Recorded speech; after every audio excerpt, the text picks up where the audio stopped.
Hello, Dr. Mark here for Natural Health. Hope you're having a great day. Tonight's going to kind of be a different type of a health shop for us. We're basically talking about questions and answers. And so if you have any questions or you want some answers, you can put the comments in or put a question in the comment section there on Facebook or Instagram, and we can try to get those either answered immediately or get the later on, one way or another. So I'm going to kind of go through some questions that I get in the office here, and I'm going to talk about some of the COVID things that I've gotten or read here lately. Lots of information there now since it's been around for, 9 months or whatever, 10 months. So actually, even longer than that, actually almost a year if you look back into the real history of COVID. But anyway, just the big question is, well, what can I do to help my immune system? I mean, people ask that a lot because we deal with it all the time here at Natural Health. As part of our nutritional approach, we're looking at strengthening the body, strengthening the immune system.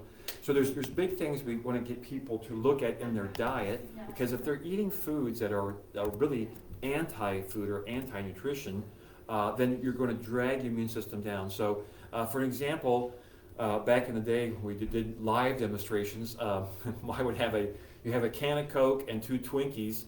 If you ate that much sugar in the morning, you'd nullify your immune system for the day. So like if you then you had that for breakfast, well then if you were around anybody that coughed on you, more than likely you would get the bug. The bug would overcome your immune system, whatever that person coughed on you. So important to realize that refined sugar is an anti-food. Processed foods that really have no nutrition but are full of carbs are an anti-food. And then your bad oils, your seed oils, your processed oils are an anti-food. They actually work against the body rather than as a nutritional thing. Now, of course, the mainstream or big food knows how to use those things and make foods taste really good so that we like to eat them. And actually sugar, a white sugar, since it works like a drug, is very addictive. So people have a hard time getting off of sugars. It's easier said than done. We help patients with that all the time here at Natural Health. Because again, our goal is to help people with their diet so that they have the best diet that they can for their body type and their body metabolism, and then give them supplements, whatever they need to get their bodies working correctly at optimum. That includes the immune system, cardiovascular system, digestive system, whatever system they're after there. So we get that quite a bit, that question quite a bit. We also, another question we get a lot of times, people will ask about the immune system, but then another part of that answer would be that the immune system is just a part of the body. You want to get the whole body well and healthy at the same time. So you don't just want to work on the immune system only. We want to work on getting the body well and healthy completely. So as we look at and get, in the mainstream media and these things are looking at, wearing masks and things like that, which, that's okay. We'll talk about that in a little bit. But the thing that we want to, really important to look at, even as we get into the vaccines, something that I've learned as I've done a lot of research on the vaccines coming up and those that we've already had, is they actually do work if you have a working immune system. Now, the catch-22 there, or whatever you want to call it, is that if you have a working immune system, it works really well, you really don't need a vaccine. But if you take a vaccine and you don't have a working immune system, you won't develop the antibodies you need for the vaccine to be effective. So at some point in time, you have to start looking at what it takes to get your immune system strengthened up.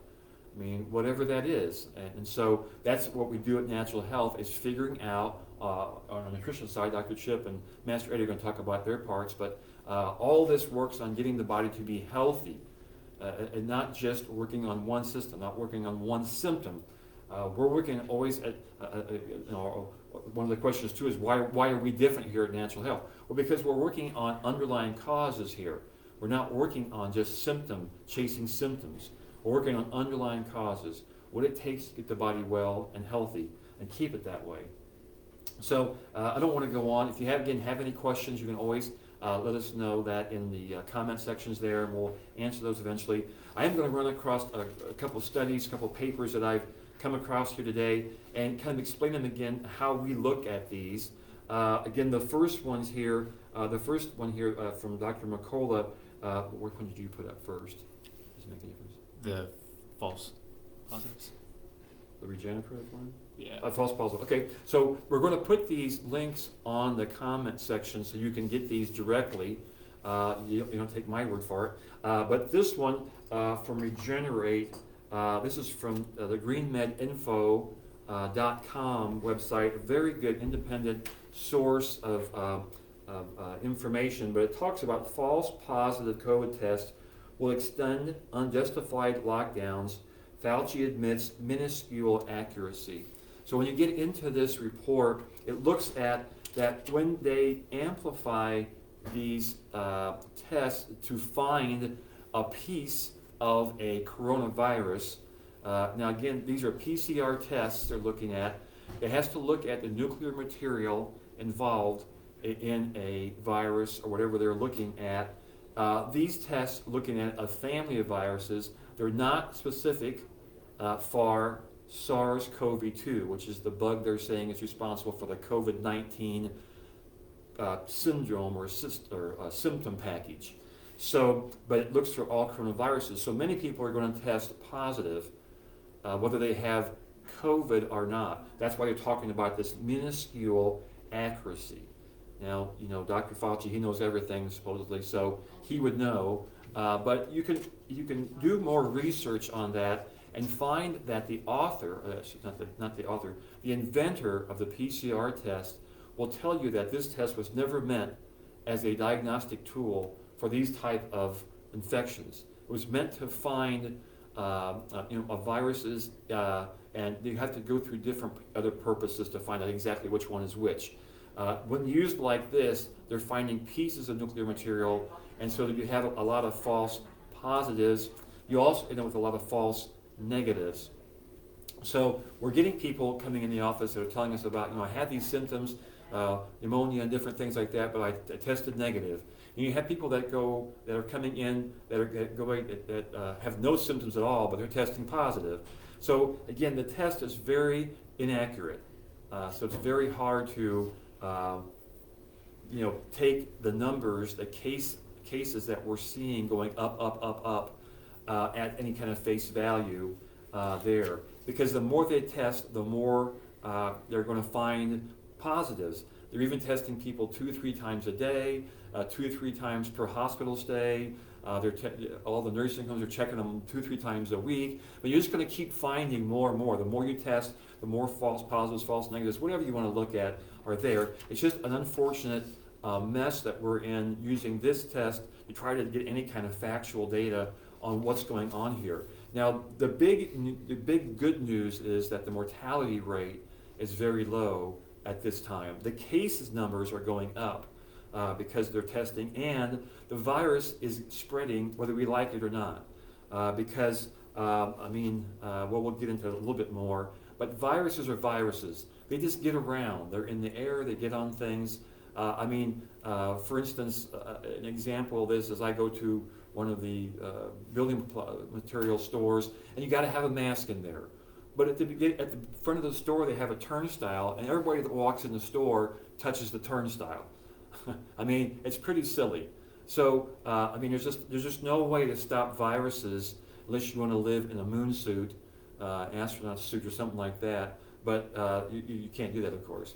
So again, we're back to our initial point that you have to have a working immune system. And to get a working immune system, you have to have a working body, a healthy body. And again, not hardly any of the things you see on mainstream media or in big medicine talks about how to strengthen your immune system.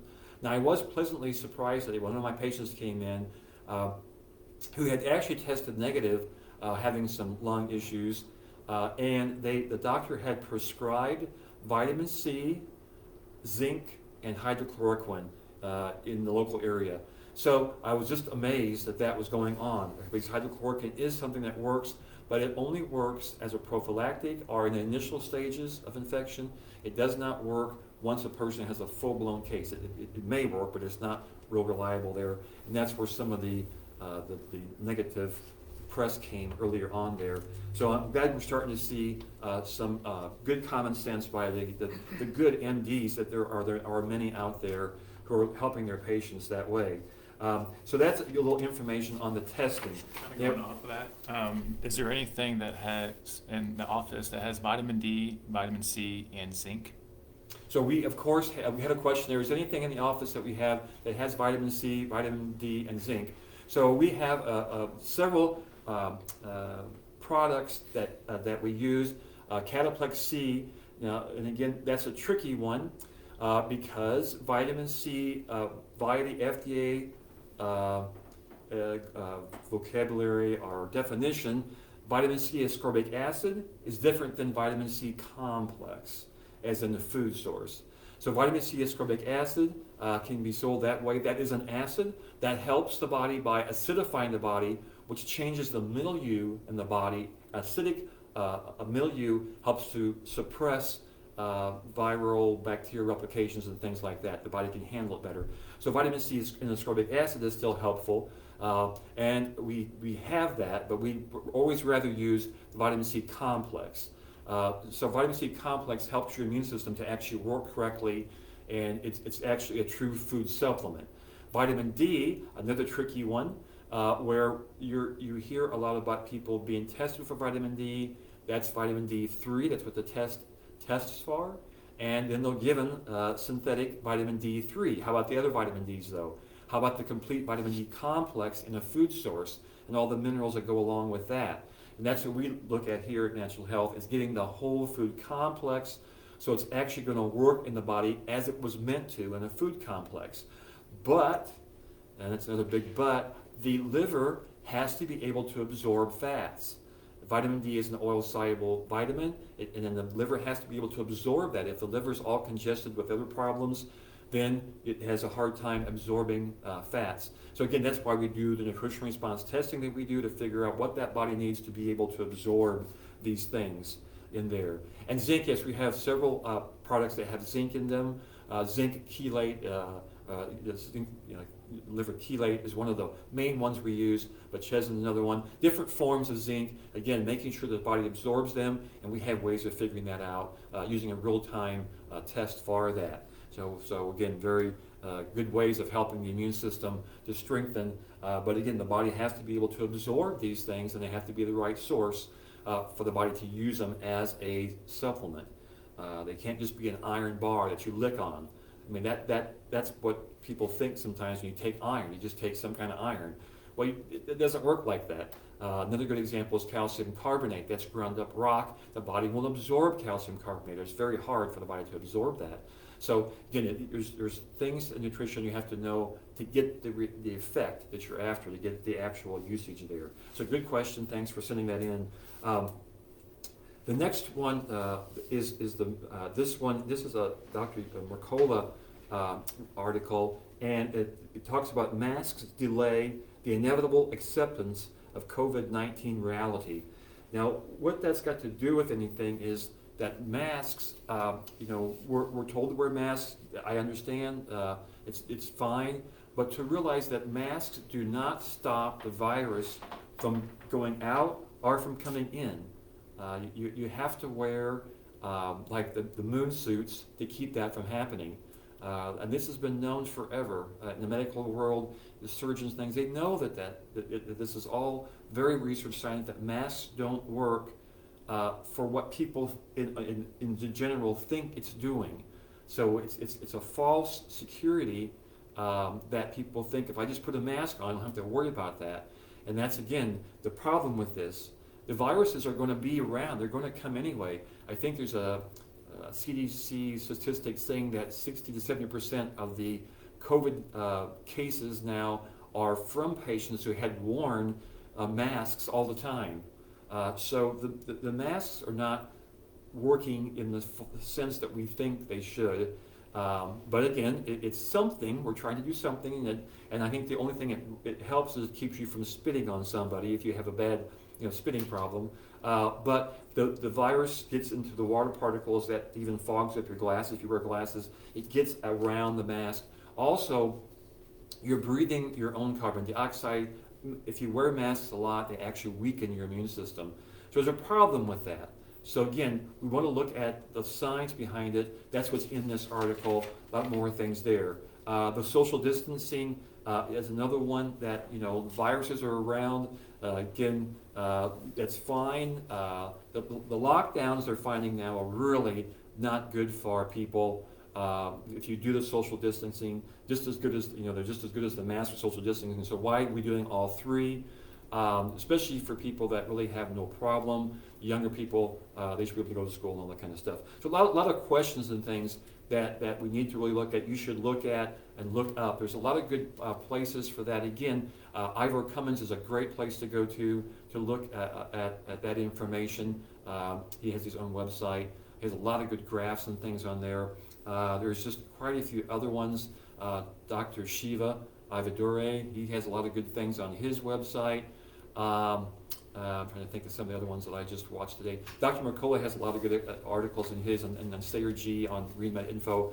He even has his own thing about COVID-19, his own kind of website in the website deal there. So a lot of good information on both of these websites for you to look through and really make an informed decision rather than just, I hate to see people sitting in their basement, waiting for the white coats to come up with a vaccine that's going to save everything. I mean, again, even if they do find a vaccine that would work, you still have to have a working immune system for it to be able to help you. So it's so important to watch those kind of things. I did run into something today I thought was interesting that you can check on too. The Dr. Stella, if you remember the lady, the doctor from Cameroon, the African-American lady on the steps of the Supreme Court talking about hydrochloroquine back in May. I saw her on an article today on an interview, and she is at frontlinemds.com where you can get hydrochloroquine there. So I'll put that out there. People can look at that, frontlinemds.com. I checked on it today, and you have to turn into kind of a patient, and then it's an online thing, but you can get hydrochloroquine. So it's available, and she was saying today in the interview that we were led to believe earlier on that everything was locked down. Well, she's saying, no, you can usually get it in all the states. And so, like I said, today I saw a patient who was prescribed here in Illinois. So it's available. You just got to find it, and it's definitely something that people should look at if they're really worried about it. But on top of that, you still want to get your immune system to work better and make sure and follow the things that get you healthy. That's what we do at Natural Health. So I think that's enough for me. I'm going to turn it over now to Dr. Chip. He's going to go over some more fun things. Again, if you have any questions for any of us, put that on the comment sections, and we'll answer those. And again, don't worry. Be healthy. Have a great one. Thanks. All right. So that was a lot of good information, Dr. Mark. Now, I'm Dr. Chip, and we'll kind of keep talking about some questions and answers, and just keep going. So I put a couple questions. Sometimes I hear a little bit, but just kind of more general questions, seeing kind of your take, but even our take in the office of what's really happening, what's going on. So a couple questions here. What causes illness? Question 1. Question 2, why are some people sick? Or why do some people get sick and others do not? And then, how can I be healthy? So again, these are more just general questions, but just wanted to help kind of give a little bit more input or output on that. So the first question is, again, what causes illness? Now, we tend to think that it's very, very complex and there's a lot of different things going on, but if you really boil it down, and I've talked about this before, but again, I want you to kind of get a little repetitive picture here so that kind of sticks in your minds a little bit. But again, there's, I would say 3 different types of stress, but another one, technology has kind of been on the forefront there too. So traumas, again, that can be anything, but more of not moving our body, you'd say too much exercise, or pushing our limits, or even physical traumas that could kind of make the body more prone to a different illness. If we have a physical injury, again, our body needs energy on that injury to heal it rather than our immune system and different other defense systems. Toxins, again, this is different toxins that can be found in a lot of different places, but again, mainly just, you would say, foods that would be more toxic would be a lot of the sugary, sweets, very starchy things like that. But again, if it's whole foods, it's good. But a lot of times is that we've been more of this habit of eating a lot of processed foods. Again, we're getting more to the holidays, so we get more of a sugary, sweets, candy, sodas, all this other thing, all these other different foods. And again, those aren't necessarily bad foods per se, but if we continually eat them, over time, then that can kind of cause havoc on our bodies, congest our bodies so that we're not able to eliminate waste properly. Now, thoughts is a big one that people tend to forget. Now, again, could be a lot of different things here, but when we have different thoughts in our lives, our body goes through a physiological process. So you would say, for instance, if we have a fearful thought of something, say we're in the forest and we see that a bear is around us, we start having thoughts of, what should I do? How should I defend myself? Should I run? Should I hide? What should I do? And so then our body produces thousands of chemicals and goes through different reactions. And this is a very good adaptive mechanism, again, for the short term. However, that bear in the woods or whatever like that is more commonly in our society more of different things that we think about during the day. So that could be a coworker, being angry or frustrated about somebody else, being fearful of what the day is going to bring, anything like that. And so again, it used to be, or this what was adaptive process is now becoming more maladaptive, because we continually do this over time, and that puts a lot of stress and physiologically actually makes us prone to illness or sickness, and it could cause us further issues. Now, technology, again, I've said this before, but technology is not bad. It's how we use it, and it's how it is applied to our lives. And so technology has helped many people. It actually is great for different acute illnesses that, found in different medical systems and all that. We use it to communicate with other people.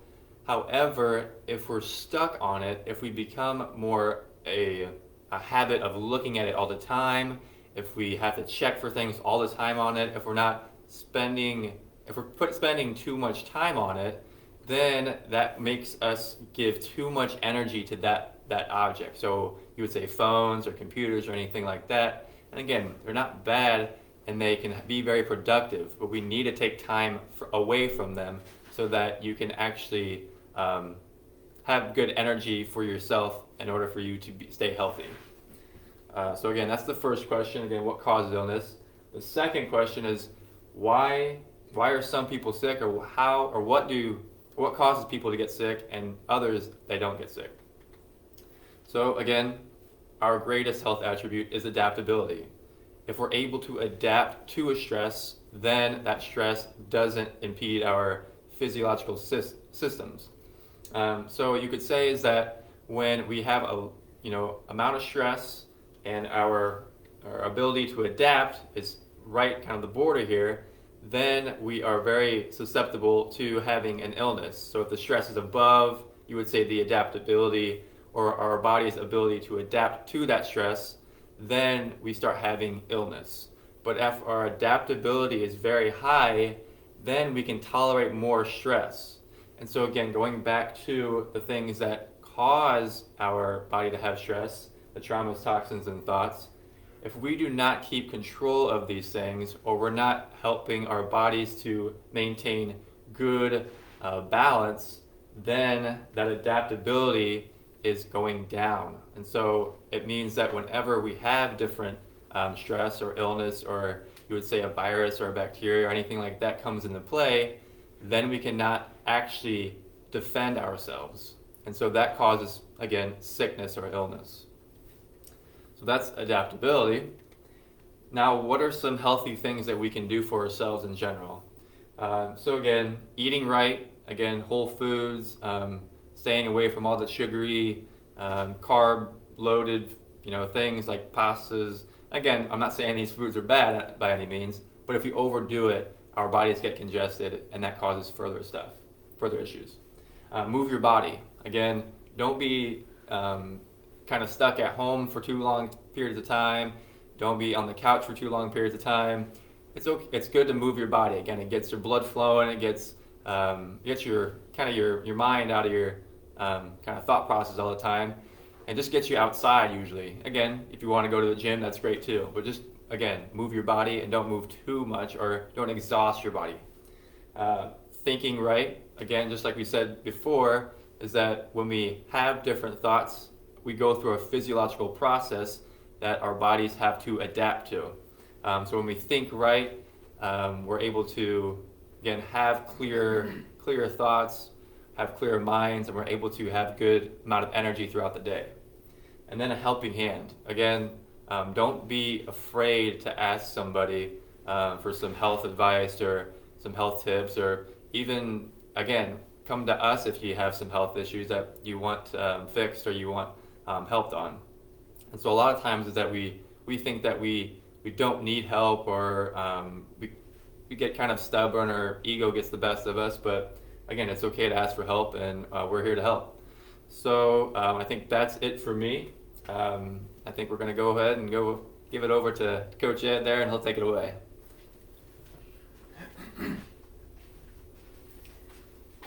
Thanks, Dr. Chip. So a little bit I'm going to talk about is really emotional health, but a lot of the things that are going on is the word of fear. There's so much fear going out there, and I want people to understand what fear is going on as it relates to the body itself, because the body is perfectly designed, and fear is just who we are. There is some fear within us all, and that's okay. And I want to go through that just so we get a better understanding of what's really going on to this fear that everyone is going on a day-to-day basis, especially through this epidemic, pandemic thing that we got going on. But it's nothing to be fearful about. So I just want to go very, very quick with a little bit of couple of definitions. So the emotion definition is it's a natural instinctive state of the mind deriving from one's circumstances, moods, and relationships with one another.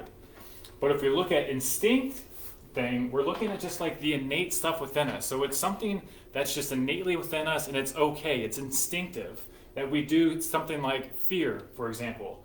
But it's typically fixed pattern of behaviors in animals in response to a certain stimuli. It's usually unconscious or automatic when it comes to this instinctive nature. So we got to look at this. One instinctive nature that we had that is innate in front of us is the fear. So if we look at the fear definition, it's an unpleasant emotion caused by the belief that someone or something is dangerous, likely to cause pain or a threat.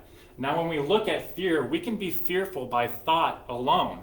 So if we look at a belief that someone or something might happen to us in the future, that is fearful. But it's okay, because I'm going to tell you why it's okay. But I want you to emphasize that it may cause pain not only to the body, but the mind. So we're looking at all kinds of different fears that we see on a day-to-day basis. Many of you may have them, many of you may not, but we're just looking at just simply being at unease all the time, that our body may be having control over our actual present moment, that we may feel very tensed up with tension, or maybe thinking too far ahead on things, or being anxious or stressed out or worried of what is going to happen. The thing with fear is we're always trying to set ahead something to making sure we're okay. Well, that is actually if you want to look at it, the fear within itself of doing it. So if we see where this fear is going at, one of the minds or the brains that we have, everyone has this, and it's the reptilian brain. And what they're going off this is the automatic brain. And we can look at this as exactly like a lizard. I mean, we have the reptilian brain right here, this little guy. But if what we're looking at this fear, this fight, this flight, this freeze, this fornication. So if we look at all the fear that we might have in our society right now, we very well be looking at more of the reptilian brain that many people are expressing out of. It's not their fault. It's not, everyone has their own fearful moments. I believe that just they're unconscious of what patterns that they're going through. And the big guys at the survival brain, they're just trying to survive. It might be, if other people might be in some very stressful situations, but these three brains that we have going on, and the medulla is for breathing, heart functions, vasodilation, so when your veins, they open up, they're dilating to get more oxygen going through. Reflexes like vomiting, coughing, sneezing, and swallowing. The pons is more for sleep, respiration, swallowing, bladder control, and the cerebellum is more for posture, balance, coordination. So we're looking at more in a sense of like an animal instinctive nature of how I will be able to fight or flight. Now, if we use this brain that usually causes stress, a sympathetic stress, so if we get in a sympathetic dominance, which is a fight or flight pattern in our nervous system, we'll be focusing more on this reptilian brain. We've got plenty other great brains that we have, but we find ourselves unconsciously. We don't know that we're doing it all the time. We may be using fear on a day-to-day basis, but it's coming from this part, and it's okay that we're doing it. It's just all part of the experience. Because when we look at this, the subconscious is one of these big guys I keep emphasizing about, but we have a lot of these fearful, instinctive emotions within us. It's not that we're actually, fighting away someone, but we could be fearing just waking up in the morning, trying to figure out what we've got going on during the day. We're putting energy out there of figuring out what futuristic thing is going to be in my path. In my standpoint, it usually never happens the way that I think of it. So if we look at this, we can find that there might be some fearful, instinctive thoughts and emotions that we have in our subconscious mind. But if we look at the subconscious mind, this is causing the actual, and this is by the World Health Organization, that stress is the health epidemic of the 21st century. And we're looking back to the subconscious mind. I talked about health as it relates to the body. And the body is actually a reflection of the mind. They are looking at the body as actually the unconscious mind, but it is a direct reflection of the body. So if we have fearful thoughts that are just instinctive within us, it very well be reflected to the health of our body that we have. Now we're looking at all the different types of body systems. Respiratory, you might not look at it, it's kind of blurry, but urinary, the respiratory, we have the skeleton, muscular, nervous system, endocrine system, lymphatic system, digestion system, all the stress that could be very well in a fearful nature, it could cause some type of dis-ease or stress on the body itself. Now the big one that I want to look at, because the information out there is just so dominant with how the heart is the circulatory system. Now the research that we've been doing is the heart is a reflection of the body in its own sense. So how we look at the different valves, the heart structure in itself is a reflection of what is going on in the body. So we're going to be looking at this as it relates to the science that's kind of backing up the HeartMath Institute. And the HeartMath Institute has found some great research, great technology that is finding out the actual energy field that is around the heart itself. You can't see it, but it's there, and we're looking at more of the actual quantum. I keep bringing this up, but it's all about the energy. Everything is energy, and the emotions that we use is energy in motion. So when we're using that, we're expressing it from the heart. Everything comes from the heart first to the brain, and then it can go soar out through the body. But the heart is very powerful, and it's actually putting the energy in motion. So if we look at the HeartMath Institute has been doing tons and tons of research on that. And if we find ourselves using emotions like frustration, anxiety, worry, irritation, we're going to cause an incoherence within our whole own heart. Remember, the heart is a reflection of the body.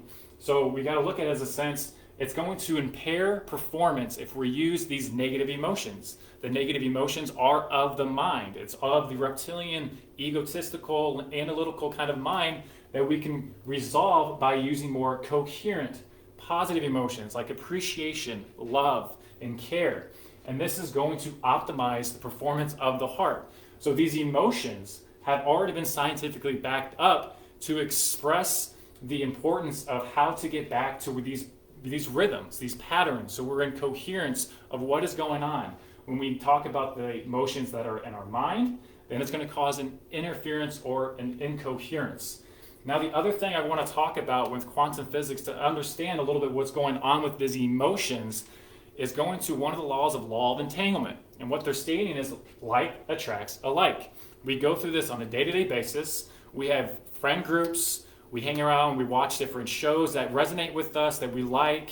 Everybody around us that are within your own existence is a reflection, or it is alike. You're attracting like is attracting like.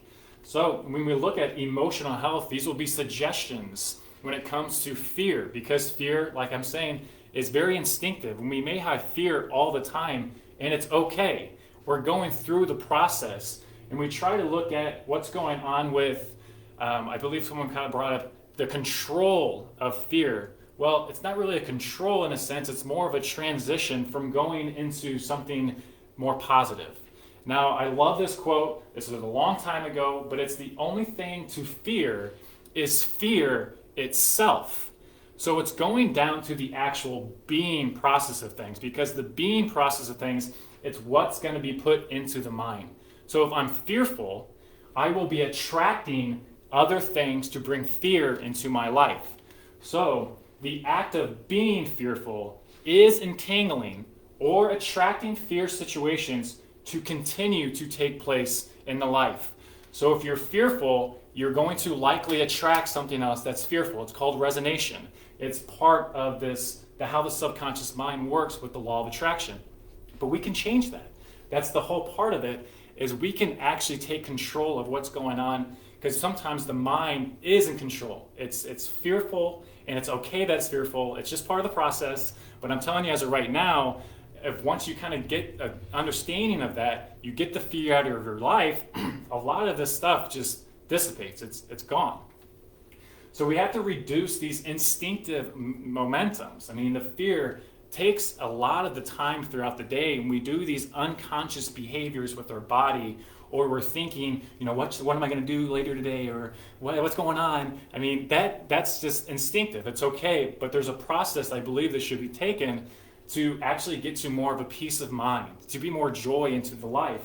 So we want to look at these things. If we're thinking any kind of negativity, just come back to the present moment. You have the ability, you have the control, or anything down there to get back to the present moment. So for instance, if I'm thinking here and I'm thinking, oh, I wonder when this presentation is going to get done kind of thing, let's get back to the present moment. Just be aware of what is going on in the present moment. What that's going to be doing is that's going to create a momentum that you have the control to come back every single time. The mind's powerful. I mean, it's such a powerful mind because it has a lot of those instinctive in nature or momentum going on to this fear pattern of things. And many people out there have a lot of fear and are causing a lot of fight or flight sort of situations, such as rioting. So we're looking at this as the power of the mind maybe taking over the actual control of what is going on a day-to-day basis. So we need to get back to that present moment. And if we find ourselves fearing or reacting with any type of emotion, it's going to come back. It's just how it is. Your like tracks alike. Don't be surprised that you're going to have to kind of release that again. But if we respond, if something comes up that may be fearful of us, or maybe something that may cause anger or frustration or irritability, let's respond to the situation. Because if you react, well, you just put that energy out there, and it's going to come back for you to kind of realize it again. What the mind's trying to do is help. It's trying to get this negativity out. And the great thing about you doing it is to stop using the energy. Is to respond. Is to nice and relaxed, just respond. So the best way of doing it is, like I said, is to create this habit. This is how the subconscious mind works. The more habit we do things, the more our personality will change. We'll get much more calmer. We'll be at much more ease. We won't have as much anxiety anymore because we're not reacting with fear anymore. We're responding with peace. So if we continue to illustrate that and put that in our mind, we will continuously be a different person. That's just how it works. So if we convert that energy, that negative energy, that's why I don't like the control part of it. I just kind of like making it just a different type of resonation. We can convert that into more of a coherent, a positive appreciation, care, loving in every single moment, not just from our individual standpoint of things, but we really have to just enjoy the whole process of what is going on. The future, it's never going to be exactly like you look at it. It's always going to be within the mind, and it's always very well going to be more of a worry or fearful kind of nature of things. But if we always just get back to the present moment, we train our minds to be much more calm, much more passionate, much more loving of what is going on in the present moment.